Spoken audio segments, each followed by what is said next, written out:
Hello hello everyone, welcome back to Movie Mania YouTube channel. तो guys, Marvel वालों का सच में अच्छे से काटना आता है दोस्तों। सोने देने के लिए उनके पास बिल्कुल टाइम नहीं है। आराम से बंदा सोच के लेटा था कि आराम करेंगे, कुछ काम नहीं है, पर फिर पता चलता है कि उनका ट्रेलर शी हल्क का आ चुका है और हमें काम करना पड़ने वाला है। तो बिना देरी के आज इस करेंगे ट्रेलर रिव्यू। तो चलिए आरंभ करते हैं। तो ट्रेलर की शुरुआत होती है दोस्तों लॉस एंजलिस के शहर से दोस्तों, और कहीं ना कहीं ये अच्छी बात है क्योंकि ये कॉमिक रेफरेंस है दोस्तों। क्योंकि कॉमिक जो शी हल्क की है वो लिटरली एलए पे बेस्ड है। जी हाँ दोस्तों, मार्वल के राइटर्स को थोड़ा उस समय शायद सेंस आया होगा कि न्यूयॉर्क को छोड़ के भी कुछ और शहर है और उन्होंने शायद उस समय एलए को चूज करने का डिसीजन लिया होगा। कैरेक्टर प्लॉट की अगर मैं बात करूं तो यहाँ पे जेनिफर वॉल्टर जो शी हल्क होने वाली है, तो बेसिकली एक लॉयर होने वाली है इस वेब सीरीज में। अगर बेसिक स्टोरी प्लॉट की बात करें तो मार्वल में दोस्तों बहुत सारे नए सुपर हीरोज का आगमन हो चुका है। उसके लिए जो गवर्नमेंट है इन्होंने एक लॉ निकाला है, और वो लॉ उनके लिए है या उनके खिलाफ है दोस्तों, वो तो कहीं ना कहीं वेब सीरीज देखने के बाद ही पता चलने वाला है। लेकिन अगर फिर भी हमें गेस वोट या हमारा दिमाग थोड़ा भी लगाए तो हो सकता है वो जो लॉ होगा वो उनके लिए होने वाला है, और जेनिफर वॉल्टर वो लॉ को लेकर सुपर हीरोज को रिप्रेजेंट करेगी।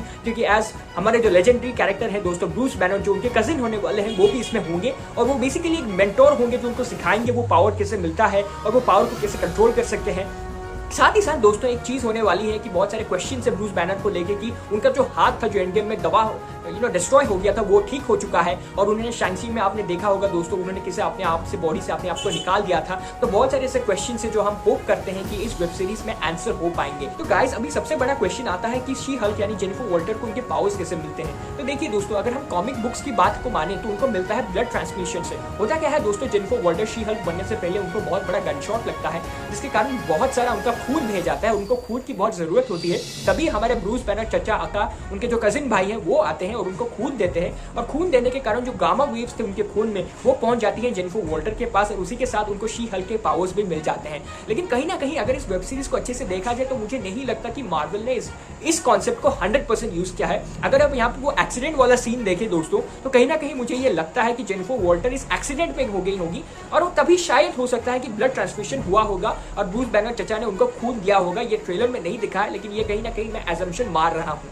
तो गाइस, फिर एक आता है मजेदार सीन जहाँ पे आप देखते हैं जो शी हल्क है वो बहुत सारे गुंडों को पेलम पेल दे रही है। उसका एक बहुत बड़ा रीजन है कि ये जो गुंडे हैं ये बहुत बड़े कॉमिक रेफरेंस से आए हैं जिनका नाम है ब्रेकिंग थ्रू। ये बेसिकली नवाजुद्दीन सी की जो फेमस डायलॉग है, उठो रोज उठो पिटो और सो जाओ, उसी को ही फॉलो करते हैं। मार्वल में भी दोस्तों इनका काम ही है मार्वल के कॉमिक में कभी ना कभी आना और पिट जाना। और बेसिकली एक ऐसा गुंडों का एक क्रू होता है जिसको थोड़ी बहुत सुपर पावर्स भी मिलती है। लेकिन कहीं ना कहीं इस वेब सीरीज में उन गुंडों को देख के लग रहा है कि इनको वो पावर नहीं मिली है, और ये भाई साहब अभी सारे इनिशियल स्टेज में है और ये अभी शी हल्क से पिटने का काम कर रहे हैं। फिर दोस्तों एक मजेदार सीन आता है जहाँ पे आप जेनिफर वॉल्टर को एक सीन में देखते हैं जहाँ पे वो कैदी के पास जाते हैं, और वो कैदी एक जेल में होता है, और वो जेल में वो कैदी जो है वो कोई और नहीं दोस्तों हमारे एबोमिनेशन चचा होते हैं। जी हाँ दोस्तों, वही एबोमिनेशन चचा जिसको सैंक्ची में वोंग भाई ने पेल पेल को उनको एक अलग पोर्टल में जेल में बंद कर दिया था। इस जेल के रेफरेंस को मैं समझूं तो कहीं ना कहीं जो गवर्नमेंट है वो नई लॉज ला रही है, और वो चाहती है कहीं ना कहीं जो ये लॉज है वो एबोमिनेशन पर भी एप्लीकेबल हो। और जेनिफर वॉल्टर वो देखने गई होगी शायद कि ये एबोमिनेशन सुथरा है कि नहीं, तो शायद ये लॉ उनके ऊपर एप्लीकेबल हो पाए।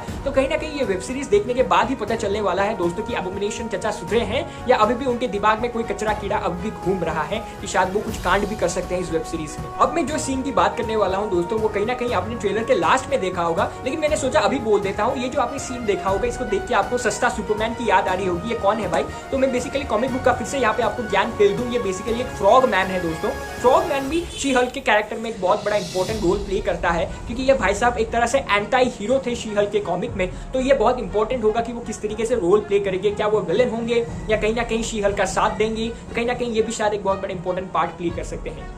फिर आप देखते हैं दोस्तों कोर्ट रूम में WWE शुरू हुआ है। लिटरली सारे वॉल्स तोड़ के लड़ाई शुरू हो गई है, और यहाँ पे आती है जो शो की मेन एंटागनिस्ट यानी जो मेन विलन होने वाली है जिसका नाम है टाइटेनिया। टाइटेनिया शी हल्क की कॉमिक में एक बहुत बड़ी विलन है दोस्तों। लेकिन कहीं ना कहीं यहाँ पे थोड़ा सा ओरिजिन का जो स्टोरी है वो चेंज होने वाला है, क्योंकि टाइटेनिया की जो पावर्स की ओरिजिन है वो डॉक्टर डूम के कारण है कॉमिक बुक्स में। लेकिन शायद मार्वल इसको चेंज करने वाला है, क्योंकि बेसिकली डॉक्टर डूम तो मार्वल में इंट्रोड्यूस भी नहीं हुआ है दोस्तों। यानी फैंटास्टिक सीरीज आएगी तभी तो डॉक्टर डूम आएगा, वो हुआ ही नहीं है। तो शायद हो सकता है अब टाइटेनिया का जो पावर सीरीज है या पावर का ओरिजिन है वो चेंज हो जाए, और आपको कुछ मजेदार फाइटिंग सीन्स देखने को जरूर मिलेंगे। इस वेब सीरीज के लिए बहुत सारे रूमर्स भी आ चुके हैं दोस्तों। ये कहा जाता है कि हमारे चार्ली का डेयरडेविल भैया भी होंगे, क्योंकि कोर्ट कचहरी का मामला है, नए सुपर हीरोज के लिए नए लॉज आने वाले हैं, तो शायद डेयरडेविल भी इसमें प्रेजेंट हो। हालांकि ये 100% श्योर है या नहीं, और जिस तरीके से doctor strange multiverse of madness में जो कटा है हमारा बहुत सारे रूमर्स के हाइप अप होने के कारण मैं हाई एक्सपेक्टेशन तो नहीं रखूंगा, लेकिन थोड़ा सा होप तो रहेगा। इस वेब सीरीज के ट्रेलर को देख के जो नेगेटिव्स आए हैं वो सबसे पहला तो वीएफएक्स से दोस्तों थोड़ा सा ढीला ढाला लग रहा है। कहीं कहीं सीन पे तो ऐसा लग रहा है कि भाई वीएफएक्स यूज ही नहीं हुआ है,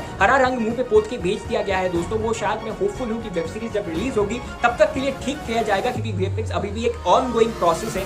अगली बात करूं तो मैं कहूंगा दोस्तों character physicality and character personality की। दोस्तों देखिए कैरेक्टर फिजिकलिटी की सबसे पहले अगर मैं बात करूं, कोई भी हिस्टोरिकल या फिक्शनल कैरेक्टर जब भी होता है तो उसका जो कैरेक्टर वो थोड़ा प्री डिफाइन होता है। एज एन एक्टर आपको उस कैरेक्टर को अच्छे से ढालना पड़ता है कैरेक्टर फिजिकलिटी के अनुसार। वो शायद आपकी चलने की स्टाइल हो, बॉडी हो, बोलने का अंदाज हो। And in my personal opinion कहीं ना कहीं जब मैं जेनिफर वॉल्टर आकाशी हल को देखता हूँ वो कैरेक्टर फिजिकलिटी थोड़ी सी मिस होती है, थोड़ा सा वियर्ड लगता है। हो सकता है वो शायद वीएफएक्स के कारण हो।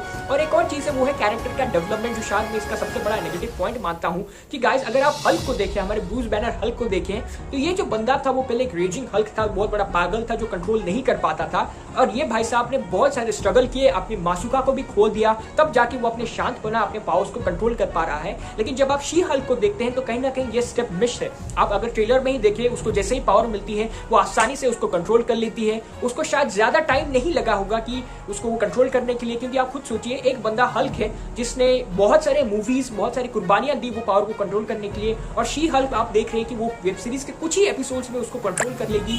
और उसको बहुत नॉर्मलाइज करके दिखाया गया है कि किस तरीके से वो पावर्स को यूज करके डेट्स पे जाती है, वो नॉर्मल करने की कोशिश करती है। और इससे मुझे थोड़ा डाउट है कि क्या ऑडियंस उस तरीके से रिलेट कर पाएगी उनसे, क्योंकि आप उनको दिखा रहे हैं कि उनको कुछ प्रॉब्लम्स हो ही नहीं रही है पावर से। तो ये मुझे थोड़ा डाउटफुल हूँ कि बैक डाउन ना हो जाए इस मूवी के लिए। तो बस इतना ही कहूँगा मार्वल वालों की टीवी स्पॉट देख के और कांड मत करो, भले वो मूवी थी डॉक्टर स्ट्रेंज, ये भाई एक वेब सीरीज है। और अगर आपने टीवी स्पॉट दिया आप अपने ही पिछवाड़े में बम्बू घुसाएंगे। तो विद दैट बीइंग सेड दोस्तों इस वीडियो को यही रखेंगे, होपफुली आपको पसंद आया होगा। अगर पसंद आया है तो लाइक शेयर एंड सब्सक्राइब करना तो बनता है ना बॉस। मिलेंगे एक और यूट्यूब के मूवी रिव्यू या ट्रेलर रिव्यू के वीडियो में या यूट्यूब के शॉर्ट्स में, तब तक के लिए गुड बाय एंड जय हिंद।